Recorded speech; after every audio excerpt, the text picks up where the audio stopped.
Adivina adivinanza. Es una cosa que tienes delante de los ojos. Se parece a las mariposas y casi tiene la velocidad del segundo. Hace tic-tac, tic-tac y es casi como un visto y no visto.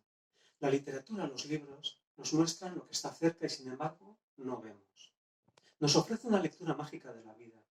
Nos muestran los detalles, lo invisible. Nos hace sensibles, críticos y autocríticos. La literatura tiene que ver con el misterio, con los enigmas, con las adivinanzas. Recuerda, es una cosa que tienes delante de los ojos. Se parece a las mariposas y casi tiene la velocidad del segundo. Tic, tac, tic, tac.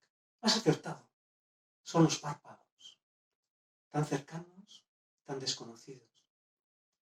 Las cosas nos pasan muchas veces desapercibidas, como muchas cosas en la vida. Recuerda, lo esencial es invisible a los ojos.